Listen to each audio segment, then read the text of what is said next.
Երբ 1996 թվականի դեկտեմբերին բացեցին Ֆրունզիկ Մկրտչյանի անձնական արխիվը, նրանք գտան մի փաթեթ նամակներ, որոնք երբեք չէին ուղարկվել։ 7 նամակ, գրված Մոսկվայի կինոստուդիաների տնօրենների անունով։ 7 նամակ, գրված Մոսկվայի կինոստուդիաների տնօրենների անունով։ 7 նամակ, գրված Մոսկվայի կինոստուդիաների տնօրենների անունով։ 7 նամակ, գրված Մոսկվայի կինոստուդիաների տնօրենների անունով։ 7 նամակ, գրված Մոսկվայի կինոստուդիաների տնօրենների անունով։ 7 նամակ, գրված Մոսկվայի կինոստուդիաների տնօրենների անունով։ 7 նամակ, գրված Մոսկվայի կինոստուդիաների տնօրենների անունով։ 7 նամակ, գրված Մոսկվայի կինոստուդիաների տնօրենների անունով։ 7 նամակ, գրված Մոսկվայի կինոստուդիաների տնօրենների անունով։ 7 նամակ, գրված Մոսկվայի կինոստուդիաների տնօրենների անունով։ 7 նամակ, գրված Մոսկվայի կինոստուդիաների տնօրենների անունով։ 7 նամակ, գրված Մոսկվայի կինոստուդիաների տնօրենների անունով։ 7 նամակ, գրված Մոսկվայի կինոստուդիաների տնօրենների անունով։ 7 նամակ, գրված Մոսկվայի կինոստուդիաների տնօրենների անունով։ 7 նամակ, գրված Մոսկվայի կինոստուդիաների տնօրենների անունով։ 7 նամակ, գրված Մոսկվայի կինոստուդիաների տնօրենների անունով։ 7 նամակ, գրված Մոսկվայի կինոստուդիաների տնօրենների անունով։ 7 նամակ, գրված Երբ Ֆրունզիկ Մկրտչյանը ծնվեց 1934 թվականի ապրիլի 22-ին, Լենինականի փոքրիկ քաղաքում, ոչ ոք չէր կարող պատկերացնել, որ այս երեխան կդառնա խորհրդային կինոյի ամենասիրված դերասանը եւ միաժամանակ համակարգի ամենաընկճված զոհը։ Նրա ծնողները, Մուշեղ եւ Գայանե Մկրտչյանները, պարզ աշխատավորներ էին, ովքեր երազում էին, որ իրենց որդին կդառնա ինժեներ կամ ուսուցիչ։ Բայց Ֆրունզիկը սկսեց խաղալ դեռևս 5 տարեկանում, իր բակի երեխաների համար ներկայացնելով փոքրիկ թատերական ներկայացումներ։ Նրա մայրը հիշում էր, թե ինչպես նա կարող էր ժամերով նստել հայելու առջև եւ փոխել իր դեմքի արտահայտությունը, դառնալով հերթով ծերունի, երեխա, զինվոր, թագավոր։ Այս տաղանդը նկատեցին տեղական թատրոնի ռեժիսորները, երբ Ֆրունզիկը 12 տարեկան էր։ Նրանք առաջարկեցին նրան փոքրիկ դեր մի ներկայացման մեջ, եւ այդ երեկոյան ամբողջ դահլիճը ոտքի ելավ, ծիելով ծափահարելով այս փոքրիկ տղային, ով խաղաց այնպես, կարծես ապրել էր 100 կյանք։ Բայց այդ ծափահարանքների մեջ արդեն թաքնված էր մի դառը ճշմարտություն, որը Ֆրունզիկը կիմանար միայն տարիներ անց։ Խորհրդային Միությունում կային դերեր, որոնք երբեք չէին տրվի հայ դերասանին, անկախ նրա տաղանդից։ Երբ Ֆրունզիկը 19 տարեկանում մեկնեց Երևանի թատրոնական ինստիտուտ, նա տարավ իր հետ մի փոքրիկ տետր, որտեղ գրված էին բոլոր այն դերերը, որոնք նա երազում էր խաղալ։ Այդ ցուցակում էին Համլետը, Ռասկոլնիկովը, Պյոտր Առաջինը, Լենինը։ Նրա դասընկերները հիշում են, թե ինչպես Ֆրունզիկը կարդում էր Դոստոևսկու տեքստերը ռուսերեն, այնպիսի արտահայտչականությամբ, որ դասախոսները լռում էին եւ մոռանում շնչել։ Նա ավարտեց ինստիտուտը առաջին տեղունաչին տեղում եւ անմիջապես ստացավ առաջարկ Երևանի Սունդուկյանի անվան թատրոնից։ Բայց Ֆրունզիկը երազում էր ավելին։ Նա ուզում էր խաղալ ամենամեծ խորհրդային ֆիլմերում, ուզում էր, որ նրան տեսնեն Մոսկվայից մինչև Վլադիվոստոկ։ Եվ 1956 թվականին նա ստացավ իր առաջին հնարավորությունը՝ փոքրիկ դեր Սերգեյ Պարաջանովի «Նռան գույնը» ֆիլմում։ Այդ ֆիլմը դեռ չէր նկարահանվել, բայց Պարաջանովը արդեն տեսել էր Ֆրունզիկին թատրոնում եւ ասել էր նրան մի նախադասություն, որը Ֆրունզիկը երբեք չմոռացավ. «Դու ունես այն դեմքը, որը հազարամյակներ է պատմում»։ Բայց այդ դեմքը, որը Պարաջանովը համարում էր հայ մշակույթի խորհրդանիշ, Մոսկվայի կինոստուդիաների տնօրենները կհամարեին խոչընդոտ դառնալու համընդհանուր խորհրդային աստղ։ 1961 թվականին Ֆրունզիկ Մկրտչյանը նկարահանվեց Տղերք ֆիլմում, իր առաջին մեծ դերում։ Ֆիլմը պատմում էր Երկրորդ համաշխարհային պատերազմի մասին, իսկ Ֆրունզիկ Մկրտչյանը նկարահանվեց Տղերք ֆիլմում, իր առաջին մեծ դերում։ Ֆիլմը պատմում էր Երկրորդ համաշխարհային պատերազմի մասին, իսկ Ֆրունզիկ Մկրտչյանը նկարահանվեց Տղերք ֆիլմում, իր առաջին մեծ դերում։ Ֆիլմը պատմում էր Երկրորդ համաշխարհային պատերազմի մասին, իսկ Ֆրունզիկ Մկրտչյանը նկարահանվեց Տղերք ֆիլմում, իր առաջին մեծ դերում։ Ֆիլմը պատմում էր Երկրորդ համաշխարհային պատերազմի մասին, իսկ Ֆրունզիկ Մկրտչյանը նկարահանվեց Տղերք ֆիլմում, իր առաջին մեծ դերում։ Ֆիլմը պատմում էր Երկրորդ համաշխարհային պատերազմի մասին, իսկ Ֆրունզիկ Մկրտչյանը նկարահանվեց Տղերք ֆիլմում, իր առաջին մեծ դերում։ Ֆիլմը պատմում էր Երկրորդ համաշխարհային պատերազմի մասին, իսկ Ֆրունզիկ Մկրտչյանը նկարահանվեց Տղերք ֆիլմում, իր առաջին մեծ դերում։ Ֆիլմը պատմում էր երկրորդ Այս նախադասությունը Ֆրունզիկը գրեց իր օրագրում, եւ այդ օրագիրը այսօր պահվում է նրա ընտանիքի արխիվում։ Ինչ նշանակում էր չափազանց էթնիկական։ Դա նշանակում էր, որ Ֆրունզիկի դեմքը, նրա մուգ աչքերը, նրա արևայրված մաշկը, նրա հայկական առանձնահատկությունները համարվում էին ոչ խորհրդային Մոսկվայի կինոէլիտայի կողմից։ Դա նշանակում էր, որ անկախ իր տաղանդից Ֆրունզիկը երբեք չէր կարող խաղալ Լենինի, Պուշկինի կամ Պյոտր Առաջինի դերը։ Նա կարող էր լինել միայն հայ ընկերը 1964 թվականին նա խաղաց Կովկասյան գերին ֆիլմում Լեոնիդ Գայդայի ռեժիսորությամբ։ Այս դերը դարձավ նրա ամենահայտնի աշխատանքը։ Ֆրունզիկը խաղաց Ջաբրայիլի դերը, մի կովկասյան գյուղացու, ով փորձում է առևանգել ռուս աղջկա։ Ֆիլմը դարձավ հսկայական հաջողություն։ Նրան դիտեցին 75 միլիոն մարդ, եւ Ֆրունզիկի կերպարը դարձավ խորհրդային կինոյի պատկերակ։ Բայց այս հաջողությունը եկավ մի ծանր գնով։ Ֆրունզիկը խաղում էր կարիկատուրային կովկասյան տիպաժ, մի կերպար, որը ծիծաղելի էր, որը ստերեոտիպային էր, որը հաստատում էր ռուս հանդիսատեսի բոլոր նախապաշարմունքները կովկասյան ժողովուրդների մասին։ Նրա ընկերները հիշում են, թե ինչպես Ֆրունզիկը լաց էր լինում ֆիլմի պրեմիերայից հետո, ասելով. «Ես դարձա այն, ինչ նրանք ուզում էին տեսնել ինձ՝ ծիծաղելի հայ»։ Նա հասկանում էր, որ այս դերը, որքան էլ հաջող լիներ, երբեք չէր թույլ տա նրան խաղալ լուրջ, խորը, բարդ կերպարներ մեծ խորհրդային կինոյում։ Նա դատապարտված էր մնալ էթնիկական դերասան, մարդ, ով կարող էր խաղալ միայն հայերի, վրացիների, ադրբեջանցիների դերերը, բայց երբեք համընդհանուր խորհրդային մարդու դերը։ Եվ այստեղ սկսվում է ամենադառն մասը այս պատմության։ 1965 թվականից սկսած Ֆրունզիկը սկսեց խմել։ Ոչ թե այնքեր, ինչպես խմում էին շատ խորհրդային դերասաններ, կուսակցական ընդունելություններում կամ ընկերների հետ։ Ֆրունզիկը խմում էր միայնակ, իր բնակարանում, երբ վերադառնում էր նկարահանումներից։ Նրա կինը, Դոնարան, փորձում էր օգնել նրան, բայց Ֆրունզիկը մերժում էր խոսել իր ցավի մասին։ Նա պարզապես նստում էր իր աշխատասենյակում, վերցնում էր այն տետրը, որտեղ գրված էին նրա երազանքների դերերը, եւ ընդգծում էր դրանք մեկ առ մեկ, իմանալով, որ դրանք երբեք չեն իրականանա։ Համլետը ընդգծված, Ռասկոլնիկովը ընդգծված, Լենինը ընդգծված։ Յուրաքանչյուր ընդգծում էր մի փոքրիկ մահ, մի երազանքի մահ, մի հնարավորության մահ։ Եվ Ֆրունզիկը խմում էր, որպիսի չզգա այդ ցավը, որպիսի մոռանա, որ նա ծնվել էր սխալ ազգից, սխալ երկրում, սխալ ժամանակում։ Բայց նույնիսկ այդ ամենամութ տարիներին Ֆրունզիկը շարունակում էր աշխատել։ Նա նկարահանվեց ավելի քան 50 ֆիլմում, յուրաքանչյուրում բերելով այնպիսի խորություն եւ մարդկայնություն, որը վերածում էր նույնիսկ ամենափոքր դերերը անմոռանալի։ 1970-րդ թվականներին նա դարձավ Երևանի Սունդուկյանի անվան թատրոնի առաջատար դերասանը, խաղալով Քինգ Լիրի, Օթելոյի, Տարտյուֆի դերերը։ Այս դերերում Ֆրունզիկը կարողանում էր ցույց տալ իր տաղանդի ամբողջ հզորությունը, առանց Մոսկվայի կինոցենզորների սահմանափակումների։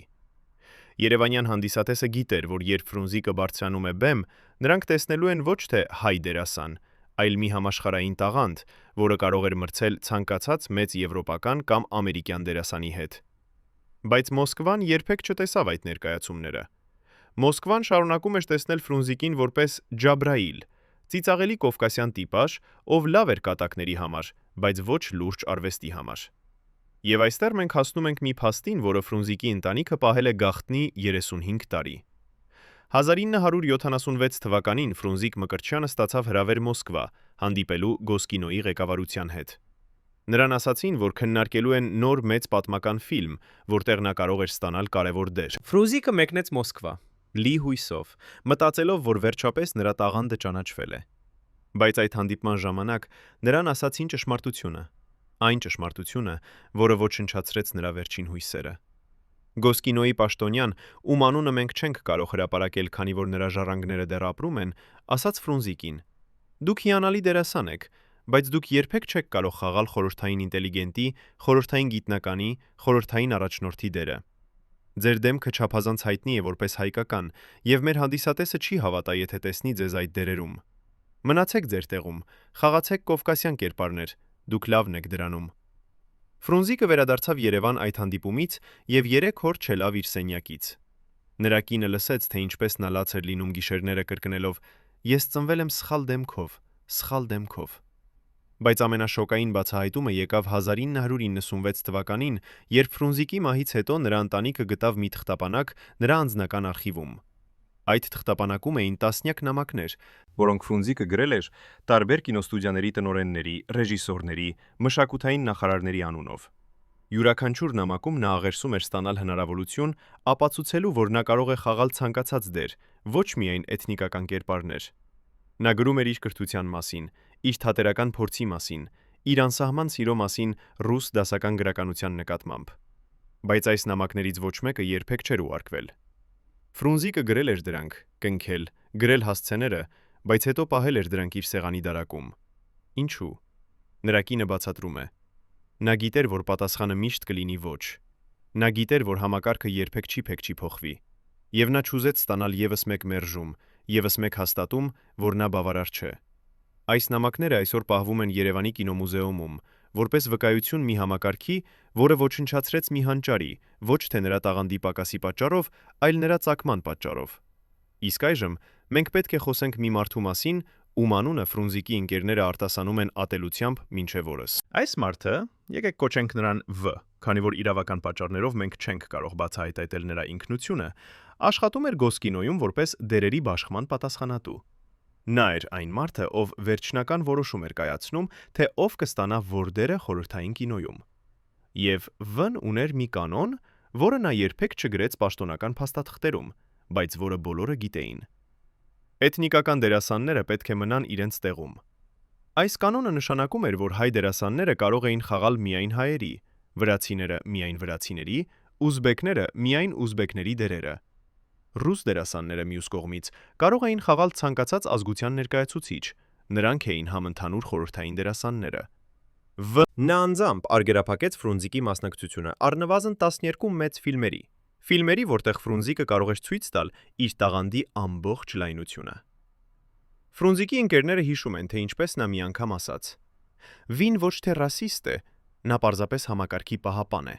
Եվ այդ համակարգը կառուցված է այն սկզբունքի վրա, որ մենք, հայերս, վրացիներս, ուզբեկներս, երբեք չենք կարող լինել իսկապես հավասար»։ Այս խոսքերը Ֆրունզիկը ասաց 1981 թվականին, իր մահից 8 տարի առաջ, եւ դրանք ձայնագրված են մի հարցազրույցում, որը երբեք չհրապարակվեց։ Բայց Ֆրունզիկի պատմությունը ոչ միայն ողբերգություն է, այն նաեւ պատմություն է դիմադրության մասին, դիմադրության մի համակարգի դեմ, որը փորձում էր սահմանափակել նրան։ 1979 թվականին Ֆրունզիկը հիմնեց իր սեփական թատերական ստուդիան Երևանում, ստուդիա, որտեղ երիտասարդ հայ դերասանները կարող էին սովորել եւ աշխատել առանց Մոսկվայի սահմանափակումների։ Նա անձամբ դասավանդում էր դրանք, փոխանցելով իր ամբողջ փորձը եւ իմաստությունը։ Նրա աշակերտներից շատերը դարձան հայտնի դերասաններ, Ֆրունզիկի ուսուցման շնորհիվ։ Նա ասում էր նրանց. «Մի թողեք, որ ուրիշները սահմանեն ձեզ։ Դուք ոչ թե հայ դերասան եք, դուք դերասան եք, ով պատահաբար հայ է։ Եվ դա նշանակում է, որ դուք կարող եք խաղալ ցանկացած դեր, ցանկացած կերպար, ցանկացած պատմություն»։ Այս խոսքերը դարձան նրա կտակ մի սերնդի, որը պետք է շարունակեր պայքարել այն համակարգի դեմ, որը փորձեց ոչնչացնել նրան։ Եվ այստեղ մենք հասնում ենք մի հարցի, որը տանջում է Ֆրունզիկի երկրպագուներին մինչև օրս։ Կարո՞վ էր Ֆրունզիկը փրկվել, եթե նա ապրեր այլ ժամանակաշրջանում, այլ երկրում։ Պատկերացրեք, եթե Ֆրունզիկը ծնված լիներ Ֆրանսիայում կամ Իտալիայում, որտեղ դերասանի էթնիկական ծագումը չէր սահմանափակի նրա կարիերան։ Պատկերացրեք, եթե նա ունենար հնարավորություն աշխատել Ֆելինիի, Վիսկոնտիի, Բերգմանի հետ, ռեժիսորների, ովքեր գնահատում էին տաղանդը, ոչ թե ազգությունը։ Ֆրունզիկի ընկերները հավատում են, որ նա կարող էր դառնալ համաշխարհային աստղ, դերասան, ում անունը կհիշվեր Մարլոն Բրանդոյի, Ալ Պաչինոյի, Ռոբերտ Դե Նիրոյի կողքին։ Բայց նա ծնվել էր Խորհրդային Միությունում, երկրում, որտեղ քո ազգությունը, քո անձնագիրը որոշում էր քո ճակատագիրը։ Եվ այդ ճակատագիրը Ֆրունզիկի համար էր մնալ էթնիկական դերասան, անկախ նրա տաղանդից, նրա աշխատասիրությունից, նրա երազանքներից։ Բայց մի մտածեք, որ Ֆրունզիկը հանձնվեց։ Նույնիսկ իր ամենամութ օրերին նա շարունակում էր պայքարել։ 1980-րդ թվականներին, երբ նրա առողջությունը սկսեց վատանալ ալկոհոլի չարաշահման պատճառով, Ֆրունզիկը դեռ ընդունում էր յուրաքանչյուր դեր, որը նրան առաջարկվում էր։ Նա նկարահանվեց ավելի քան 20 ֆիլմում այդ տասնամյակում, յուրաքանչյուրում բերելով նույն նվիրվածությունը եւ պրոֆեսիոնալիզմը, որը նրան դարձրել էր լեգենդ։ Նրա վերջին դերերից մեկը եղավ «Մենք ենք մեր սարերը» ֆիլմում, ֆիլմ, որը պատմում էր հայ գյուղի մասին առաջին համաշխարհային պատերազմի ժամանակ։ Այդ ֆիլմում Ֆրունզիկը խաղաց ծերունի գյուղացու դերը, ով կորցնում է իր ամբողջ ընտանիքը ցեղասպանության ժամանակ։ Այս դերը Ֆրունզիկը խաղաց այնպիսի ցավով եւ խորությամբ, որ ամբողջ նկարահանող խումբը լաց էր լինում յուրաքանչյուր տեսարանից հետո։ Ռեժիսորը հիշում է. Ֆրունզիկը չէր խաղում այդ դերը, նա ապրում էր այն։ Նա դարձավ այդ ծերունին, ով կորցրել էր ամեն ինչ, բայց դեռ պահպանում էր իր արժանապատվությունը։ Այս դերը դարձավ Ֆրունզիկի կտակը, հիշեցում, որ իսկական արվեստը գալիս է ցավից, կորուստից, բայց նաև անսասան հույսից։ Եվ այժմ, 35 տարի Ֆրունզիկի մահից հետո, մենք պետք է հարցնենք ինքներս մեզ. փոխվել է արդյոք ինչ-որ բան։ Կան արդյոք դեռ դերասաններ, ովքեր սահմանափակված են իրենց էթնիկական ծագման պատճառով։ Կան արդյոք դեռ համակարգեր, որոնք որոշում են, թե ով կարող է խաղալ որ դերը, հիմնվելով ոչ թե տաղանդի, այլ արտաքին տեսքի վրա։ Ֆրունզիկի պատմությունը ոչ միայն պատմություն ունե անցյալի մասին, այն նաև զգուշացում է ներկայի համար։ Այն հիշեցնում է մեզ, որ ռասիզմը եւ խտրականությունը կարող են գալ ոչ միայն բացահայտ ատելության տեսքով, այլ նաև համակարգի կանոնների, մշակութային ավանդույթների, հանդիսատեսի ակնկալիքների տեսքով։ Եվ այս փափուկ ռասիզմը կարող է լինել նույնքան ոչնչացուցիչ, որքան բացահայտ ատելությունը։ Բայց Ֆրունզիկի պատմությունը նաև հույսի պատմություն է։ Այն ցույց է տալիս, որ նույնիսկ ամենաճնշող համակարգում կարող են լինել մարդիկ, ովքեր մերժում են հանձվել, ովքեր շարունակում են ստեղծել, ովքեր փոխանցում են իրենց տաղանդը հաջորդ սերնդին։ Ֆրունզիկ Մկրտչյանը երբեք չստացավ այն ճանաչումը, որին արժանի էր իր կյանքի ընթացքում։ Նա երբեք չխաղաց Համլետը Մոսկվայի մեծ թատրոնում, երբեք չստացավ Լենինյան մրցանակ, երբեք չդարձավ համընդհանուր խորհրդային դերասան։ Բայց նա թողեց ինչ-որ բան ավելի կարևոր։ Նա թողեց օրինակ, թե ինչպես պահպանել քո արժանապատվությունը, քո արվեստը, քո մարդկայնությունը, նույնիսկ այն ժամանակ, երբ ամբողջ համակարգը դեմ է քեզ։ Եվ հիմա, երբ մենք նայում ենք Ֆրունզիկի լուսանկարներին, այդ դեմքին, որը Պարաջանովը կոչեց դեմք, որը հազարամյակներ է պատմում, մենք տեսնում ենք ոչ միայն մի դերասանի, այլ մի ամբողջ ժողովրդի պատմությունը։ Մենք տեսնում ենք հայ ժողովրդի ցավը, ժողովրդի, որը դարեր շարունակ պայքարել է ճանաչման համար, հարգանքի համար, իրավունքի համար լինել հավասար։ Մենք տեսնում ենք բոլոր այն մարդկանց ցավը, ովքեր երբևէ զգացել են, որ նրանք բավարար չեն, ոչ թե իրենց արարքների, այլ իրենց ծագման պատճառով։ Եվ մենք տեսնում ենք նաև դիմադրությունը։ Դիմադրությունը, որը ասում է. ես կլինեմ այն, ինչ ես եմ, անկախ նրանից, թե դուք ինչ եք ուզում տեսնել ինձ։ Ֆրունզիկ Մկրտչյանը մահացավ 1991 թվականի դեկտեմբերի 32-ին, 57 տարեկան հասակում։ Նրա հուղարկավորությանը մասնակցեցին տասնյակ հազարավոր մարդիկ, ովքեր սիրում էին նրան ոչ թե որպես հայ դերասան, այլ որպես դերասան, որպես արտիստ, որպես մարդ։ Նրանք եկան ասելու ցտեսություն մի մարդուն, ով տվեց նրանց ուրախություն, ով ստիպեց նրանց ծիծաղել եւ լալ, ով ցույց տվեց նրանց, թե ինչ է նշանակում լինել իսկապես ազատ, նույնիսկ շղթաներում։ Եվ երբ նրանք կանգնած էին նրա գերեզմանի շուրջ, նրանք գիտեին, որ նրանք թաղում են ոչ միայն մի դերասանի, այլ մի դարաշրջանի, երբ քո ազգությունը կարող էր որոշել քո ճակատագիրը։ Բայց Ֆրունզիկի պատմությունը չի ավարտվում նրա մահով։ Այն շարունակվում է յուրաքանչյուր անգամ, երբ մի երիտասարդ հայ դերասան բարձրանում է բեմ եւ խաղում է Համլետի դերը։ Այն շարունակվում է յուրաքանչյուր անգամ, երբ մի երիտասարդ հայ դերասան բարձրանում է բեմ եւ խաղում է Համլետի դերը։ Այն շարունակվում է յուրաքանչյուր անգամ, երբ մի երիտասարդ հայ դերասան բարձրանում է բեմ եւ խաղում է Համլետի դերը։ Այն շարունակվում է յուրաքանչյուր անգամ, երբ մի երիտասարդ հայ դերասան բարձրանում է բեմ եւ խաղում է Համլետի դերը։ Այն շարունակվում է յուրաքանչյուր անգամ, երբ մի երիտասարդ հայ դերասան բարձրանում է բեմ եւ խաղում է Համլետի դերը։ Այն շարունակվում է յուրաքանչյուր անգամ, երբ մի երիտասարդ հայ դերասան բարձրանում է բեմ եւ խաղում է Համլետի դերը։ Այն շարունակվում է յուրաքանչյուր անգամ, երբ մի երիտասարդ հայ դերասան բարձրանում է բեմ եւ խաղում է Համլետի դերը։ Այն շարունակվում է յուրաքանչյուր անգամ, երբ մի երիտասարդ հայ դերասան բարձրանում է բեմ եւ խաղում է Համլետի դերը։ Այն շարունակվում է յուրաքանչյուր անգամ, երբ մի երիտասարդ հայ դերասան բարձրանում է բեմ եւ խաղում է Համլետի դերը։ Այն շարունակվում է յուրաքանչյուր անգամ, երբ մի երիտասարդ հայ դերասան բարձրանում է բեմ եւ խաղում է Համլետի դերը։ Այն շարունակվում է յուրաքանչյուր անգամ, երբ մի երիտասարդ Թե ինչպես պահպանել մեր մարդկայնությունը, մեր արվեստը, մեր երազանքները, նույնիսկ այն ժամանակ, երբ ամբողջ աշխարհը թվում է դեմ մեզ։ Այս հարցերին մենք կպատասխանենք հաջորդ գլուխներում, երբ մենք ավելի խորը կթաղվենք Ֆրունզիկի աշխարհում, որը լի է ցավով, բայց նաև անսահման գեղեցկությամբ։ 1970-րդ թվականների սկզբին Ֆրունզիկ Մկրտչյանը ստացավ մի նամակ, որը փոխեց նրա կյանքը։ Այս նամակը չէր գալիս Մոսկվայից, ոչ էլ որևէ կինոստուդիայից։ Այն եկավ Փարիզից, ֆրանսիացի ռեժիսոր Ժան-Պիեր Մելվիլից, ով տեսել էր Ֆրունզիկի աշխատանքը Կովկասյան գերին ֆիլմում եւ ուզում էր հրավիրել նրան Ֆրանսիա նկարահանվելու իր նոր ֆիլմում։ Այս առաջարկը Ֆրունզիկի համար էր ոչ պակաս, քան հրաշք, հնարավորություն աշխատել մի ռեժիսորի հետ, ով համարվում էր եվրոպական կինոյի վարպետներից մեկը, հնարավորություն ցույց տալ իր տաղանդը միջազգային բեմում, հնարավորություն փախչել խորհրդային միության սահմանափակումներից։ Ֆրունզիկը անմիջապես գրեց պատասխան, ընդունելով առաջարկը եւ արտահայտելով իր անսահման երախտագիտությունը։ Նա սկսեց սովորել ֆրանսերեն, սկսեց պատրաստվել դերին, սկսեց երազել նոր կյանքի մասին։ Բայց այդ երազանքը երբեք չիրականացավ։ Երբ Ֆրունզիկը դիմեց Գոսկինոյին ստանալու թույլտվություն մեկնելու արտերկիր, դրան պատասխանեցին կարճ եւ կտրուկ. մերժված։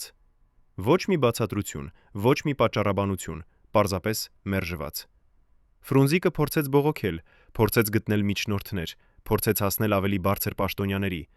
բայց պատասխանը միշտ նույնն էր՝ մերժված։ Եվ Ֆրունզիկը հասկացավ, որ նա երբեք չի կարող լքել խորհրդային միությունը, երբեք չի կարող աշխատել արտերկրում, երբեք չի կարող ազատվել այն համակարգից, որը նրան բանտարկել էր։ Այս մերժումը Ֆրունզիկի համար եղավ վերջին հարված։ Նրա ընկերները հիշում են, թե ինչպես նա փոխվեց այդ իրադարձությունից հետո։ Նա դարձավ ավելի փակ, ավելի մռայլ, ավելի հեռավոր։ Նա շարունակում էր աշխատել, շարունակում էր խաղալ, բայց ինչ-որ բան կորել էր նրա մեջ, այն կրակը, այն հույսը, որը երբեմն փայլում էր նրա աչքերում։ Նրա կինը Հիկինը հիշում է.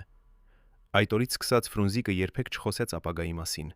Նա ապրում էր միայն ներկայում, միայն այն պահին, երբ նա կանգնած էր բեմի վրա կամ կինոխցիկի առջև։ Մնացած ժամանակը նա պարզապես գոյություն ուներ։ Եվ այս պարզապես գոյություն ունենալը դարձավ Ֆրունզիկի կյանքի ռեժիմ, որը դանդաղ, բայց անխուսափելիորեն ոչնչացնում էր նրան։ Բայց նույնիսկ այդ ամենամութ ժամանակաշրջանում Ֆրունզիկը գտավ մի փրկություն՝ թատրոն։ Երևանի Սունդուկյանի անվան թատրոնը դարձավ նրա ապաստան, տեղ, որտեղ նա կարող էր լինել ինքը, առանց Մոսկվայի սահմանափակումների, առանց Գոսկինոյի ցենզորների, առանց էթնիկական դերասան Պիտակի։ Այստեղ Երևանում Ֆրունզիկը կարող էր խաղալ Շեքսպիրի, Մոլիերի, Չեխովի դերերը, որոնք նա երազել էր խաղալ իր ամբողջ կյանքում։ Եվ երևանյան հանդիսատեսը տեսավ այն Ֆրունզիկին, որին Մոսկվան երբեք չտեսավ՝ Ֆրունզիկ հանճարը, Ֆրունզիկ վարճարը, Ֆրովարպետը, Ֆրունզիկ լեգենդը։ 1975 թվականին նա խաղաց Կինգ Լիրի դեր, որը համարվում է դերասանական արվեստի ամենաբարձր գագաթներից մեկը։ Այդ ներկայացումը դարձավ Երևանի թատերական կյանքի իրադարձություն։ Մարդիկ ժամերով կանգնում էին հերթում տոմսերի համար։ Յուրաքանչյուր ներկայացում ավարտվում էր 15 րոպե տևող ծափահարանքներով։ Քննադատները գրում էին, որ Ֆրունզիկի լիրը կարող էր մրցել Լորենս Օլիվիեի կամ Ջոն Գիլգուդի լավագույն աշխատանքների հետ։ Եվ այստեղ մենք պետք է խոսենք մի փաստի մասին, որը շատ քչերը գիտեն։ 1976 թվականին Երևան եկավ մի խումբ արտասահմանյան թատերագետներ, մասնակցելու միջազգային թատերական փառատոնի։ Այդ խմբում էր նաև անգլիացի ռեժիսոր Պիտեր Բրուկը, ով համարվում էր իր ժամանակի ամենամեծ թատերական ռեժիսորներից մեկը։ Բրուկը դիտեց Ֆրունզիկի լիրը եւ ներկայացումից հետո ասաց մի նախադասություն, որը Ֆրունզիկի ընկերները հիշում են մինչև օրս։ Ես տեսել եմ լիրի լավագույն կատարումները Լոնդոնում, Նյու Յորքում, Փարիզում, բայց այն, ինչ ես տեսա այսօր, գերազանցում է դրանք բոլորը։ Այս մարդը պետք է խաղա Լոնդոնի ազգային թատրոնում։ Բրուկը անմիջապես առաջարկեց Ֆրունզիկին հրավիրել Լոնդոն, կրկնելու իր լիրը անգլերեն։ Ֆրունզիկը ընդունեց առաջարկը, լի հույսով, մտածելով, որ այս անգամ գուցե խորհրդային իշխանությունները թույլ կտան նրան մեկնել։ Բայց պատմությունը կրկնվեց։ Մերժված։ Պիտեր Բրուկը փորձեց միջամտել, գրեց նամակներ խորհրդային մշակույթի նախարարությանը, նույնիսկ դիմեց անձամբ Լեոնիդ Բրեժնևին, բայց ոչինչ չօգնեց։ Ֆրունզիկ Մկրտչյանը մնաց Երևանում, բանտարկված իր սեփական երկրում։ Բայց ինչու։ Ինչու էր խորհրդային համակարգը այդքան վախենում թույլ տալ Ֆրունզիկին մեկնել արտերկիր։ Պատասխանը գտնվում է մի գաղտնի հուշագրում, որը բացահայտվեց միայն 1991 թվականին, խորհրդային միության փլուզումից հետո։ Այս հուշագիրը, գրված Գոսկինոյի ղեկավարի կողմից, բացատրում է Ֆրունզիկի արտերկիր մեկնելու բոլոր մերժումների պատճառը։ Մկրտչյանը, չնայած իր անվիճելի տաղանդին, ներկայացնում է քաղաքական ռիսկ։ Նրա արտաքինը եւ նրա ազգային ինքնությունը չափազանց ուժեղ են, եւ կա վտանգ, որ արտերկրում նա կներկայացվի ոչ թե որպես խորհրդային դերասան, այլ որպես հայ դերասան, ով տառապում է խորհրդային համակարգում։ Սա կարող է վնասել խորհրդային միության հեղինակությանը եւ ստեղծել անցանկալի քաղաքական իրավիճակ։ Այս հուշագիրը բացահայտում է ողջ ճշմարտությունը։ Ֆրունզիկը չէր արգելափակվում, որովհետև նա վատ դերասան էր, այլ որովհետև նա չափազանց լավ դերասան էր։ Նա չափազանց տաղանդավոր էր, չափազանց ճանաչելի էր, չափազանց հայ էր։ Եվ խորհրդային համակարգը վախենում էր, որ եթե Ֆրունզիկը հասնի միջազգային հայտնության, նա կարող էր դառնալ խորհրդանիշ, խորհրդանիշ հայ ժողովրդի, որը տառապում էր Խորհրդային Միությունում։ Եվ այստեղ մենք պետք է խոսենք մի մարմարդու մասին, ով դարձավ Ֆրունզիկի ամենամեծ աջակիցը այդ ամենամութ տարիներին։ Այս մարդը Սերգեյ Պարաջանովը, ով ինքը էր տառապում խորհրդային համակարգի հալածանքներից։ Պարաջանովը եւ Ֆրունզիկը ծանոթացան 1960-րդ թվականներին եւ անմիջապես դարձան մտերիմ ընկերներ։ Նրանք երկուսն էլ հայեր էին, երկուսն էլ արտիստներ էին, երկուսն էլ տառապում էին նույն համակարգից։ Պարաջանովը տեսավ Ֆրունզիկի ցավը եւ փորձեց օգնել նրան միակ ձևով, որը գիտեր՝ արվեստի միջոցով։ Նա առաջարկեց Ֆրունզիկին գլխավոր դեր իր նոր ֆիլմում, ֆիլմ, որը պատմելու էր հայ բանաստեղծ Սայաթ-Նովայի կյանքի մասին։ Այս դերը պետք է լիներ Ֆրունզիկի կարիերայի գագաթնակետը, դեր, որը թույլ կտար նրան ցույց տալ իր տաղանդի ամբողջ լայնությունը, դեր, որը կդարձներ նրան լեգենդ։ Բայց Գոսկինոն արգելափակեց նաև այս նախագիծը։ Նրանք ասացին, որ Պարաջանովի սցենարը չափազանց ազգայնական է, չափազանց ֆորմալիստական է, չափազանց անհասկանալի է խորհրդային հանդիսատեսի համար։ Իրականում նրանք վախենում էին, որ այս ֆիլմը կդառնա հայ մշակույթի հիմն, կդառնա ինչ-որ բան, որը կմիավորի հայ ժողովրդին եւ կստեղծի վտանգ խորհրդային կենտրոնական իշխանության համար։ Պարաջանովը չհանձնվեց։ Նա փոխեց սցենարը, փոխեց վերնագիրը, փոխեց ամեն ինչ, ինչ Գոսկինոն պահանջեց։ Բայց նա չփոխեց մի բան։ Նա շարունակեց պնդել, որ Ֆրունզիկը պետք է խաղա գլխավոր դերը։ Եվ վերջապես 1966 թվականին Գոսկինոն տվեց իր համաձայնությունը։ Ֆրունզիկը սկսեց պատրաստվել դերին։ Սովորելով հին հայերեն, ուսումնասիրելով Սայաթ-Նովայի բանաստեղծությունները, ընկղմվելով 18-րդ դարի հայ մշակույթի մեջ։ Նա աշխատում էր օրական 12 ժամ, վարժվելով, կարդալով, մեդիտացիա անելով։ Նրա ընկերները հիշում են, թե ինչպես Ֆրունզիկը փոխվեց այդ ամիսներին։ Նա դարձավ ավելի կենդանի, ավելի ոգևորված, ավելի լի հույսով, քան տարիներ շարունակ։ Նա վերջապես ուներ մի դեր, որը արժանի էր նրա տաղանդին, մի դեր, որը թույլ կտար նրան ասել ինչ-որ բան կարևոր, ինչ-որ բան իսկական։ Բայց հետո եկավ հարվածը։ Երբ նկարահանումները սկսվեցին, Գոսկինոյի ներկայացուցիչները եկան նկարահանման հրապարակ եւ հայտարարեցին, որ Ֆրունզիկը պետք է փոխարինվի։ Նրանք ասացին, որ նրա խաղի ոճը չի համապատասխանում ֆիլմի տեսլականին։ Իրականում պատճառը այլ էր։ Գոսկինոն տեսել էր առաջին նկարահանված տեսարանները եւ վախեցել էր։ Ֆրունզիկի կատարումը չափազանց հզոր էր, չափազանց ազդեցիկ էր, չափազանց հայկական էր։ Նրանք վախենում էին, որ այս ֆիլմը կդառնա ինչ-որ բան ավելին, քան պարզապես կինո, այն կդառնա քաղաքական հայտարարություն, մշակութային մանիֆեստ։ Եվ նրանք չէին կարող թույլ տալ դա։ Պարաջանովը փորձեց պայքարել, փորձեց պաշտպանել Ֆրունզիկին, բայց ապարդյուն։ Ֆրունզիկը հեռացվեց նախագծից, եւ նրա տեղը տրվեց այլ դերասանի։ Ֆիլմը, որը վերջապես ավարտվեց եւ ստացավ նրան գույնը վերնագիրը, դարձավ վարպետագործություն։ Մի ֆիլմ, որը այսօր համարվում է համաշխարհային կինոյի մեծագույն ստեղծագործություններից մեկը։ Բայց Ֆրունզիկը չէր այնտեղ։ Նրա երազանքը, նրա մեծ դերը, նրա հնարավորությունը ցույց տալ աշխարհին իր իսկական տաղանդը, ամեն ինչ խլվեց նրանից։ Այս իրադարձությունից հետո Ֆրունզիկը երբեք չխոսեց Պարաջանովի հետ։ Ոչ թե որովհետև նա մեղադրում էր ռեժիսորին, նա հասկանում էր, որ Պարաջանովը արել էր ամեն ինչ, ինչ կարող էր։ Բայց ցավը չափազանց մեծ էր, հիշողությունը չափազանց ցավոտ էր։ Ֆրունզիկը վերադարձավ իր կյանքին, իր փոքրիկ դերերին խորհրդային կինոյում, իր ներկայացումներին Երևանի թատրոնում, իր միայնակ երեկոներին օղու շշով։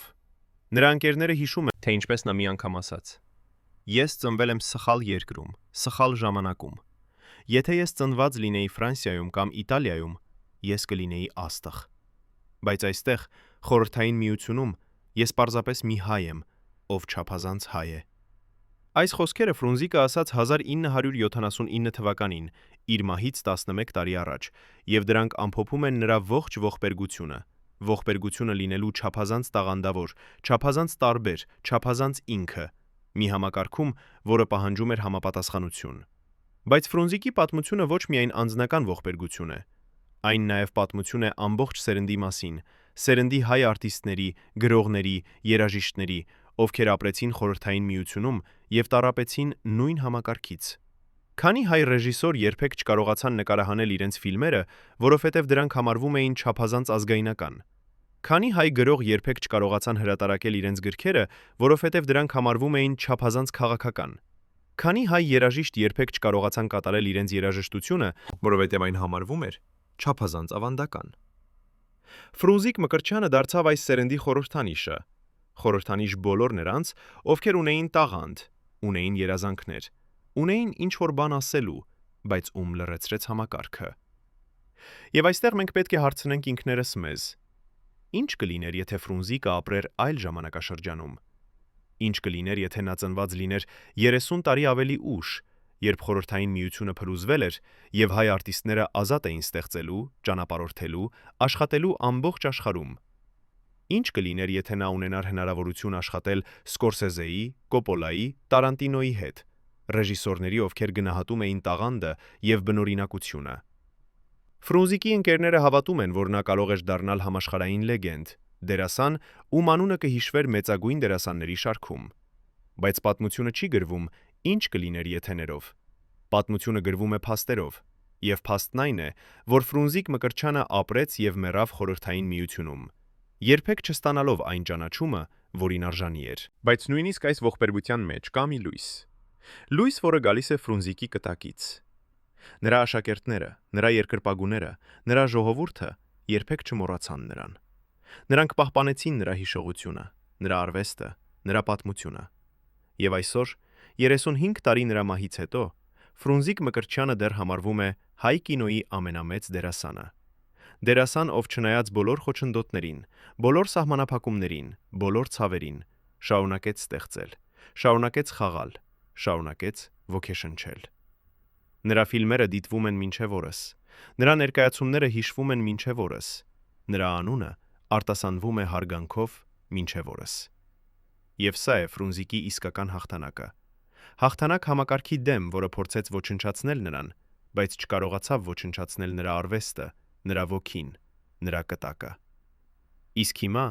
երբ մենք շարունակում ենք մեր ճանապարհորդությունը Ֆրունզիկի կյանքի խորքերը, մենք պետք է հարցնենք. ինչ այլ գաղտնիքներ են թաքնված նրա վերջին տարիներում։ Ինչպես նա ապրեց իր վերջին օրերը։ Ինչ էր մտածում, երբ հասկացավ, որ նրա ժամանակը սպառվում է։ 1980 թվականների սկզբին Ֆրունզիկ Մկրտչյանը ստացավ մի հրավեր, որը փոխեց նրա կյանքի վերջին տասնամյակը։ Երևանի Սունդուկյանի անվան թատրոնի նոր գեղարվեստական ղեկավարը Վարդան Աջեմյանը առաջարկեց Ֆրունզիկին դառնալ թատրոնի գլխավոր դերասանը եւ միաժամանակ դասավանդել երիտասարդ դերասանների դասարանում։ Այս առաջարկը Ֆրունզիկի համար եկավ ճիշտ ժամանակին, երբ նա սկսում էր կորցնել հույսը, ժամանակին, երբ նրա առողջությունը սկսում էր վատանալ, ժամանակին, երբ նա ավելի ու ավելի հաճախ էր մտածում, որ նրա կյանքը եղել է ապարդյուն։ Ֆրունզիկը ընդունեց առաջարկը եւ սկսեց աշխատել երիտասարդ դերասանների հետ, փոխանցելով նրանց ամեն ինչ, ինչ սովորել էր իր 30 տարվա կարիերայի ընթացքում։ Նրա աշակերտները հիշում են, թե ինչպես Ֆրունզիկը դասավանդում էր։ Ոչ թե տեսությամբ, այլ օրինակով։ Նա ցույց էր տալիս նրանց, թե ինչպես գտնել կերպարի ներքին ճշմարտությունը, ինչպես ապրել բեմի վրա, ոչ թե խաղալ, ինչպես լինել անկեղծ, նույնիսկ երբ խաղում ես կեղծ իրավիճակում։ Եվ ամենակարևորը, նա սովորեցրեց նրանց, թե ինչպես պահպանել քո արժանապատվությունը, քո արվեստը, քո ինքնությունը նույնիսկ այն ժամանակ, երբ ամբողջ աշխարհը փորձում է փոխել քեզ։ Բայց այս ուսուցման աշխատանքը նաև բացեց Ֆրունզիկի հին վերքերը։ Երբ նա տեսնում էր այս երիտասարդ, տաղանդավոր, լի հույսով դերասանների, նա հիշում էր իր սեփական երիտասարդությունը, երբ նա նույնպես լի էր երազանքներով, երբ նա նույնպես հավատում էր, որ տաղանդը բավական է հաջողության համար։ Եվ նա գիտեր, որ այս երիտասարդները կբախվեն նույն խոչընդոտներին, նույն սահմանափակումներին, նույն համակարգին, որը ոչնչացրեց նրան։ Նրա աշակերտներից մեկը հիշում է մի դրվագ, երբ Ֆրունզիկը դասից հետո նստեց դատարկ դահլիճում եւ սկսեց լալ լիճում։ Երբ աշակերտը հարցրեց, թե ինչու է լալիս, Ֆրունզիկը պատասխանեց. «Ես լալիս եմ, որովհետև ես տեսնում եմ ինձ ձեր մեջ։ Եվ ես գիտեմ, թե ինչ է սպասում ձեզ։ Եվ ես չեմ կարող ոչինչ անել, որպեսզի փրկեմ ձեզ այդ ցավից»։ Այս խոսքերը ցույց են տալիս Ֆրունզիկի ամենախորը ցավը։ Ցավը գիտենալու, որ նրա տառապանքը չի ավարտվի նրա հետ, այլ կշարունակվի հաջորդ սերնդի հետ։ Բայց Ֆրունզիկը չթողեց, որ այս ցավը կանգնեցնի նրան։ Նա շարունակեց դասավանդել, շարունակեց ոգեշնչել, շարունակեց պայքարել։ Եվ 1984 թվականին նա ստացավ մի հնարավորություն, որը թվում էր անհավանական։ Մի երիտասարդ հայ ռեժիսոր Հենրիկ Մալյանը գրեց սցենար մի ֆիլմի համար, որը պատմում էր հայ գյուղի մասին առաջին համաշխարհային պատերազմի ժամանակ։ Ֆիլմը կոչվում էր «Մենք ենք մեր սարերը» եւ պատկերում էր հայ ժողովրդի դիմադրությունը Օսմանյան բանակի դեմ։ Մալյանը ուզում էր, որ Ֆրունզիկը խաղա գլխավոր դերը, ծերունի գյուղացու դերը, ով կորցնում է իր ամբողջ ընտանիքը, բայց շարունակում է պայքարել։ Այս դերը Ֆրունզիկի համար էր ավելին, քան պարզապես աշխատանք։ Այն էր հնարավորություն ասել ինչ-որ բան կարևոր իր ժողովրդի մասին, հնարավորություն պատմել պատմություն, որը պետք է պատմվեր։ Ֆրունզիկը սկսեց պատրաստվել դերին, ընթերցելով պատմական փաստաթղթեր, հարցազրույցներ վերցնելով ցեղասպանությունից փրկված մարդկանցից, ճանապարհորդելով այն գյուղերը, որտեղ տեղի էին ունեցել այդ իրադարձությունները։ Նա ուզում էր, որ նրա կատարումը լինի ոչ միայն արվեստ, այլ նաև վկայություն այն մասին, ինչ տեղի էր ունեցել նրա ժողովրդի հետ։ Եվ երբ նկարահանումները սկսվեցին, Ֆրունզիկը տվեց կատարում, որը գերազանցում էր ամեն ինչ, ինչ նա երբևէ արել էր։ Նրա ընկերները հիշում են, թե ինչպես նա խաղում էր այդ տեսարանները, առանց դերասանական տեխնիկայի, առանց արհեստականության, պարզապես ապրելով այն ցավը, որը նրա կերպարը զգում էր։ Մի տեսարանում, երբ նրա կերպարը գտնում է իր որդու Դին, Ֆրունզիկը սկսեց լալ այնպիսի ցավով, որ ամբողջ նկարահանող խումբը լռեց։ Ռեժիսորը չկանգնեցրեց խցիկը, նա հասկացավ, որ այն, ինչ տեղի էր ունենում, էր ավելին, քան կինո, այն էր ճշմարտություն։ Բայց երբ ֆիլմը ավարտվեց եւ ներկայացվեց Գոսկինոյին հաստատման համար, նրանք պահանջեցին կտրել 15 րոպե, այդ թվում նաեւ Ֆրունզիկի ամենահզոր տեսարանները։ Նրանք ասացին, որ ֆիլմը չափազանց ազգայնական է, չափազանց էմոցիոնալ է, չափազանց քաղաքական է։ Մալյանը փորձեց պայքարել, բայց վերջապես ստիպված եղավ ենթարկվել։ Ֆիլմը, որը վերջապես ցուցադրվեց կինոթատրոններում, էր ստվեր այն ֆիլմի, որը Մալյանը եւ Ֆրունզիկը ստեղծել էին։ Բայց նույնիսկ այդ կրճատված տարբերակում Ֆրունզիկի կատարումը էր այնպիսի հզոր, որ հանդիսատեսը լռում էր յուրաքանչյուր տեսարանից հետո։ Եվ երբ ֆիլմը ավարտվեց, մարդիկ չծափահարեցին, նրանք պարզապես նստեցին լռության մեջ, փորձելով մարսել այն, ինչ տեսել էին։ Այս ֆիլմը դարձավ Ֆրունզիկի վերջին մեծ աշխատանքը։ Նրանից հետո նա շարունակեց նկարահանվել, շարունակեց խաղալ թատրոնում, բայց ինչ-որ բան փոխվել էր։ Նրա առողջությունը սկսեց արագ վատանալ։ Տարիների ալկոհոլի չարաշահումը սկսեց ազդել նրա լյարդի, սրտի, նյարդային համակարգի վրա։ Բժիշկները նախազգուշացրին նրան, որ եթե նա չդադարեցնի խմելը, նա կմեռնի։ Բայց Ֆրունզիկը չկարողացավ դադարեցնել։ Նրա կինը հիշում է. Նա խմում էր ոչ թե հաճույքի համար, այլ մոռանալու համար։ Նա ուզում էր մոռանալ իր ցավը, իր հիասթափությունը, իր կորած երազանքները, եւ միակ ձևը, որով նա կարող էր մոռանալ, էր խմելը։ Այս խոսքերը բացատրում են Ֆրունզիկի ալկոհոլիզմի իսկական պատճառը։ Այն չէր հիվանդություն, այն էր ինքնաբուժում, ինքնամեղմացում, ինքնանեստեզիա։ Եվ այստեղ մենք պետք է խոսենք մի փաստի մասին, որը շատ քչերը գիտեն։ 1989 թվականին Ֆրունզիկը փորձեց ինքնասպանություն գործել։ Նա վերցրեց ամբողջ տուփ հանգստացնող դեղեր եւ լուծեց դրանք օղու մեջ։ Բարեբախտաբար, նրա կինը գտավ նրան ժամանակին եւ կանչեց շտապ օգնություն։ Ֆրունզիկը փրկվեց, բայց այդ իրադարձությունը ցույց տվեց, թե որքան խորն էր նրա հուսահատությունը։ Նրա ընկերները փորձեցին օգնել նրան, խոսելով նրա հետ, աջակցելով նրան, հիշեցնելով նրան, թե որքան շատ մարդիկ սիրում են նրան, բայց Ֆրունզիկը չէր լսում։ Նա ապրում էր իր սեփական աշխարհում, որը լի էր ցավով, հիասթափությամբ, ինքնամեղադրանքով։ Նա մեղադրում էր ինքն իրեն, որ չէր կարողացել հասնել իր երազանքներին, որ չէր կարողացել դառնալ այն դերասանը, որը կարող էր լինել, որ չէր կարողացել փոխել համակարգը, որը ոչնչացրեց նրան։ Բայց նույնիսկ այդ ամենամութ ժամանակաշրջանում Ֆրունզիկը շարունակեց աշխատել։ Նա շարունակեց դասավանդել իր աշակերտներին, շարունակեց խաղալ թատրոնում, շարունակեց ընդունել յուրաքանչյուր դեր, որը նրան առաջարկվում էր։ Ինչու՞։ Որովհետև աշխատանքը միակ բանն էր, որը տալիս էր նրա կյանքին իմաստ։ Երբ նա կանգնած էր բեմի վրա կամ կինոխցիկի առջև, նա կարող էր մոռանալ իր ցավը, կարող էր դառնալ ուրիշ մեկը, կարող էր ապրել այլ կյանք։ Եվ այդ մի քանի ժամերը, երբ նա խաղում էր, էին միակ ժամերը, երբ նա զգում էր ինքն իրեն կենդանի։ Եվ այստեղ մենք պետք է հարցնենք ինքներս մեզ. արդյոք Ֆրունզիկի ողբերգությունը միայն անձնական էր, թե այն էր նաև համակարգային։ Արդյոք նա տառապեց միայն իր սեփական ընտրությունների պատճառով, թե նա եղավ զոհ մի համակարգի, որը չէր թույլ տալիս նրան լինել այն, ինչ նա կարող էր լինել։ Պատասխանը իհարկե երկուսն էլ է։ Ֆրունզիկը կատարեց ընտրություններ, որոնք վնասեցին նրան։ Նա խմեց, նա մերժեց օգնությունը, նա թույլ տվեց իր ցավին սպառել իրեն։ Բայց այդ ընտրությունները եղան մի համակարգի համատեքստում, որը սահմանափակեց նրան, խրտրականություն արեց նրա նկատմամբ, մերժեց նրան հնարավորությունը ցույց տալ իր լրիվ տաղանդը։ Եվ այդ համակարգը պատասխանատու է Ֆրունզիկի ողբերգության համար նույնքան, որքան ինքը Ֆրունզիկը։ Իսկ հիմա, երբ մենք մոտենում ենք Ֆրունզիկի պատմության վերջին գլուխներին, մենք պետք է հարցնենք. ինչ կտակ թողեց նա մեզ։ Ինչ կարող ենք մենք սովորել նրա կյանքից, նրա տառապանքից, նրա արվեստից։ Եվ ամենակարևորը, ինչպես կարող ենք մենք պատվել նրա հիշողությունը, ոչ միայն հիշելով նրան, այլ նաև շարունակելով նրա պայքարը արդարության, հավասարության, ճանաչման համար։ Այս հարցերին մենք կպատասխանենք հաջորդ գլուխներում, երբ մենք կավարտենք Ֆրունզիկ Մկրտչյանի անմոռանալի պատմությունը։ Պատկերացրեք, որ դուք նստած եք բժշկի ընդունարանում, եւ նա բացում է ձեր բժշկական քարտը, այն քարտը, որը պարունակում է ձեր ամենախորը գաղտնիքները։ 1985 թվականին, երբ Ֆրունզիկի անձնական բժիշկը դոկտոր Արամ Գրիգորյանը վերանայեց նրա բժշկական պատմությունը, նա գտավ ինչ-որ բան, որը ստիպեց նրան դողալ։ Բժշկական փաստաթղթերում, որոնք պահվում էին ամենախիստ գաղտնիության մեջ, նշված էր, որ Ֆրունզիկը տառապում էր լուրջ լյարդի հիվանդությունից, ցիրոզից, որը զարգացել էր տարիների ալկոհոլի չարաշահման հետևանքով։ Բայց ավելի շոկային էր այն, որ այս ախտորոշումը կատարվել էր դեռևս 1979 թվականին, 11 տարի առաջ։ 11 տարի Ֆրունզիկը ապրել էր իմանալով, որ նրա օրերը հաշված են։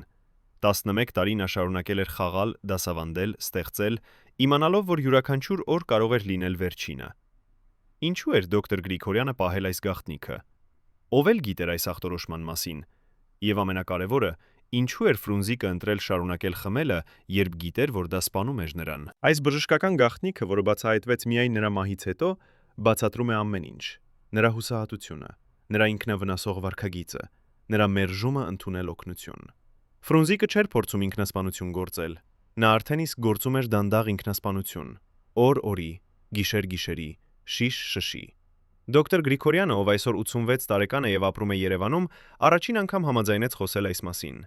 Նրա ձեռքերը դողում են, երբ նա բացում է հին բժշկական ամսագիրը։ Այն ամսագիրը, որտեղ նա գրանցել էր Ֆրունզիկի յուրաքանչյուր այցելությունը։ Ես հիշում եմ այն օրը, երբ ես ասացի նրան ախտորոշումը, ասում է դոկտորը, նրա ձայնը կոտրվում է։ Ֆրունզիկը նստեց իմ առջև եւ լսեց ամեն ինչ, առանց արտահայտություն փոխելու։ Երբ ես ավարտեցի, նա հարցրեց միայն մեկ բան. «Քանի ժամանակ ունեմ»։ Ես ասացի, եթե դադարեցնես խմելը, գուցե 5 տարի, գուցե 10։ Եթե շարունակես, 1 տարի, գուցե 2։ Նա նայեց ինձ եւ ասաց. «Արամ, ես չեմ կարող ապրել առանց խմելու։ Խմելը միակ բանն է, որը թույլ է տալիս ինձ շարունակել»։ Եվ նայելով եւ գնաց։ Դա վերջին անգամն էր, երբ մենք խոսեցինք այդ մասին։ Այս խոստովանությունը բացահայտում է Ֆրունզիկի ողբերգության ամենախորը շերտը։ Նա ընտրեց կարճ ցավոտ կյանքը երկար դատարկ կյանքի փոխարենորեն։ Նա ընտրեց զգալը,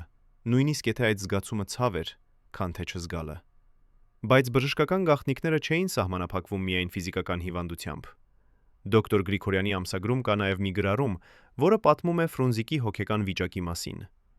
1982 թվականի մարտին Ֆրունզիկը եկավ բժշկի մոտ, գանգատվելով անքնության, սարսափազդու երազների, պանիկայի հարձակումների մասին։ Դոկտորը նշանակեց նրան հոգեբանի մոտ, բայց Ֆրունզիկը մերժեց գնալ։ Նա ասաց ինձ. «Եթե մարդիկ իմանան, որ ես տեսնում եմ հոգեբան, նրանք կասեն, որ ես խելագար եմ», հիշում է դոկտորը։ Նա վախենում էր, որ այս տեղեկությունը կարող էր վերջ դնել նրա կարիերային։ Խորհրդային Միությունում հոգեկան հիվանդությունը համարվում էր ամոթ, թուլություն, անընդունելի բան դերասանի համար։ Այսպիսով, Ֆրունզիկը մնաց միայնակ իր ցավի հետ, առանց բժշկական օգնության, առանց թերապիայի, առանց հույսի։ Նա փորձեց բուժել ինքն իրեն միակ ձևով, որը գիտեր՝ ալկոհոլով, աշխատանքով, լռությամբ։ Եվ այս ինքնաբուժումը դանդաղ սպանում էր նրան։ Դոկտոր Գրիգորյանը պահել է նաև մի ցուցակ բոլոր այն դեղերի, որոնք նա նշանակել էր Ֆրունզիկին տարիների ընթացքում։ Այս ցուցակը ցնցող է, ցավազրկողներ, հանգստացնողներ, հակադեպրեսանտներ, քնաբեր դեղեր։ Յուրաքանչյուր դեղամիջոց էր փորձ թեթևացնել Ֆրունզիկի տառապանքը, բայց ոչ մեկը չօգնեց։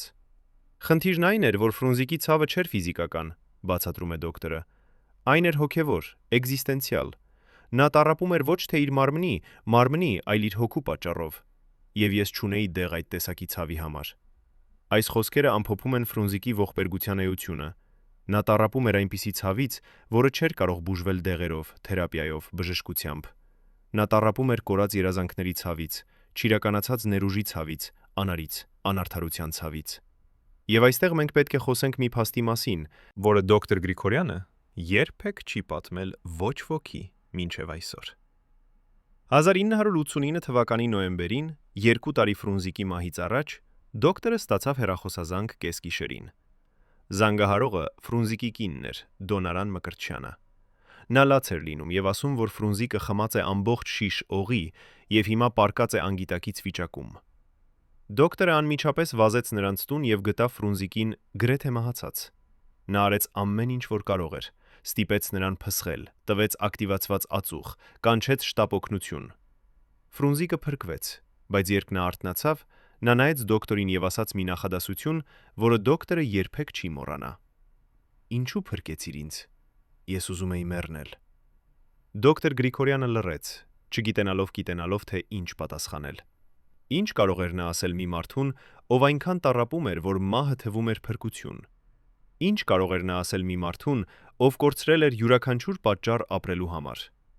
Այս բժշկական գաղտնիքները ցույց են տալիս Ֆրունզիկի կյանքի մի կողմը, որը հանրությունը երբեք չտեսավ։ Բեմի վրա, կինողցիկի առջև նա էր հանճար, վարպետ, լեգենդ։ Բայց տանը միայնակ նա էր տառապող մարդ, ով պայքարում էր ամեն օր, պարզապես շարունակելու համար։ Եվ այս պայքարը, որը տևեց տասնամյակներ, վերջապես սպառեց նրան։ Դոկտոր Գրիգորյանը հիշում է վերջին անգամը, երբ տեսավ Ֆրունզիկին կենդանի, 1991 թվականի դեկտեմբերի սկզբին։ Նա եկավ իմ ընդունարանը եւ ասաց, որ զգում է, թե ինչպես նրա մարմինը փլուզվում է, հիշում է դոկտորը։ Ես զննեցի նրան եւ տեսա 91 թվականի դեկտեմբերի սկզբին։ Նա եկավ իմ ընդունարանը եւ ասաց, որ զգում է, թե ինչպես նրա մարմինը փլուզվում է, հիշում է դոկտորը։ Ես զննեցի նրան եւ տեսա 91 թվականի դեկտեմբերի սկզբին։ Նա եկավ իմ ընդունարանը եւ ասաց, որ զգում է, թե ինչպես նրա մարմինը փլուզվում է, հիշում է դոկտորը։ Ես զննեցի նրան եւ տեսա 91 թվականի դեկտեմբերի սկզբին։ Նա եկավ իմ ընդունարանը եւ ասաց, որ զգում է, թե ինչպես նրա մարմինը փլուզվում է, հիշում է դոկտորը։ Ես զննեցի նրան եւ տեսա 91 թվականի դեկտեմբերի սկզբին։ Նա եկավ իմ ընդունարանը եւ ասաց, որ զգում է, թե ինչպես նրա մարմինը փլուզվում է, հիշում է դոկտորը։ Ես զննեցի նրան եւ տեսա 91 թվականի դեկտեմբերի սկզբին։ Նա եկավ իմ ընդունարանը եւ ասաց, որ զգում է, թե ինչպես նրա մարմինը փլուզվում է, հիշում է դոկտորը։ Ես զննեցի նրան եւ տեսա 91 թվականի Պատասխանը բարդ է։ Մի կողմից այո, եթե խորհրդային համակարգը ունենար ավելի լավ հոգեկան առողջության ծառայություններ, եթե հասարակությունը ավելի քիչ դատապարտող լիներ, եթե Ֆրունզիկը ունենար ավելի շատ աջակցություն։ Բայց մյուս կողմից, Ֆրունզիկի ցավը այնքան խորն էր, այնքան արմատավորված էր նրա ողջ կյանքի փորձառության մեջ, որ գուցե ոչ մի բուժում չէր կարող փրկել նրան։ Գուցե նրա ողբերգությունը անխուսափելի էր։ Անխուսափելի, ինչպես հունական ողբերգություններում, որտեղ հերոսը դատապարտված է իր ճակատագրին, անկախ իր ընտրություններից։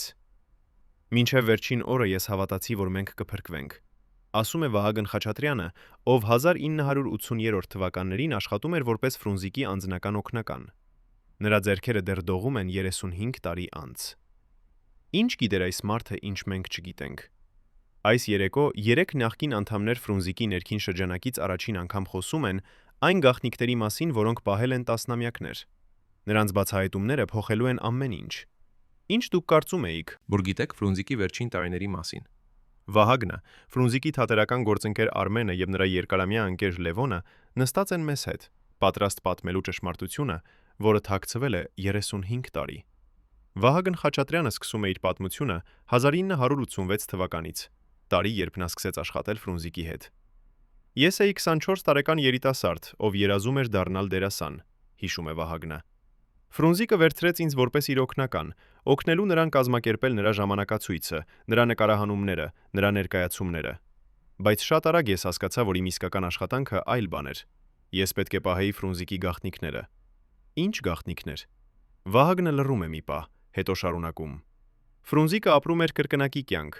Հանրության համար նա էր հայտնի դերասան, իսկ իրական կյանքում նա էր Ֆրունզիկը։ Ինչ գաղտնիքներ։ Վահագնը լռում է մի պահ, հետո շարունակում. Ֆրունզիկը ապրում էր կրկնակի կյանք։ Հանրության համար նա էր հայտնի դերասան, իսկ իրական կյանքում նա էր Ֆրունզիկը։ Ինչ գաղտնիքներ։ Վահագնը լռում է մի պահ, հետո շարունակում. Ֆրունզիկը ապրում էր կրկնակի կյանք։ Հանրության համար նա էր հայտնի դերասան, իսկ իրական կյանքում նա էր Ֆրունզիկը։ Ինչ գաղտնիքներ։ Վահագնը լռում է մի պահ, հետո շարունակում. Ֆրունզիկը ապրում էր կրկնակի կյանք։ Հանրության համար նա էր հայտնի դերասան, թե որքան դժվար էր նրա գոյությունը։ Ես գալիս էի նրա տուն ամեն առավոտ ժամը 9, հիշում է Վահագնը։ Սովորաբար ես գտնում էի նրան դեռ քնած։ Նա քնել էր միայն 3 կամ 4 ժամ, որովհետև նա չէր կարող քնել առանց խմելու։ Ես արթնացնում էի նրան, պատրաստում սուրճ, օգնում նրան լողանալ եւ հագնվել։ Հետո մենք գնում էինք թատրոն կամ կինոստուդիա։ Ճանապարհին Ֆրունզիկը սովորաբար լռում էր։ Նա նստում էր մեքենայում եւ նայում էր պատուհանից, կորած իր մտքերում։ Բայց երբ մենք հասնում էինք թատրոն, ինչ որ բան փոխվում էր նրա մեջ։ Նա դառնում էր այլ մարդ, ավելի կենդանի, ավելի էներգիկ, ավելի ներկա։ Նա ողջունում էր բոլորին, կատակում էր, ծիծաղում էր։ Ոչ ոք չէր կարող ասել, որ այս մարդը տառապում էր։ Այս վկայությունը ցույց է տալիս Ֆրունզիկի անհավատալի դերասանական տաղանդը։ Նա կարող էր խաղալ ոչ միայն բեմի վրա, այլ նաև իր սեփական կյանքում, թաքցնելով իր ցավը բոլորից։ Բայց Վահագնը տեսավ այն, ինչ ուրիշները չտեսան։ Նա տեսավ, թե ինչպես Ֆրունզիկը ներկայացումից հետո վերադառնում էր իր հագուստափոխարանը եւ փլուզվում էր աթոռին, սպառված, դատարկ, անկենդան։ Նա նստում էր այնտեղ 10-15, երբեմն 20 րոպե, առանց շարժվելու, առանց խոսելու, հիշում է Վահագնը։ Հետո նա վերցնում էր մի շիշ օղի, որը միշտ պահում էր իր հագուստափոխարանում, եւ խմում էր ուղղակիորեն շշից։ Նա խմում էր արագ, անհամբեր, կարծես փորձելով հասնել մի վիճակի, որտեղ նա չէր զգում ոչինչ։ Եվ երբ նա ավարտում էր, նա նայում էր ինձ եւ ասում. «Վահագն, եկ տուն տանենք ինձ»։ Եվ մենք գնում էինք, եւ ամբողջ ճանապարհին նա լռում էր կրկին։ Այս ռիտուալը կրկնվում էր ամեն օր, օր-օրի, շաբաթ-շաբաթի, տարի-տարվա։ Ֆրունզիկը ապրում էր մի ցիկլի մեջ՝ արթնանալ, աշխատել, խաղալ։ Մենք նկարահանում էինք Չեխովի 3 քույրերը, պատմում է Արմենը։ Ֆրունզիկը խաղում էր Վերշինինի դերը, ռուս սպայի, ով սիրահարվում է Մաշային։ Մի տեսարանում Վերշինինը պետք է խոսի իր երազանքների մասին։ Երազանքների ավելի լավ ապագայի մասին, ավելի արդար աշխարհի մասին։ Երբ Ֆրունզիկը սկսեց խաղալ այդ տեսարանը, ինչ որ բան տեղի ունեցավ։ Նրա ձայնը սկսեց դողալ,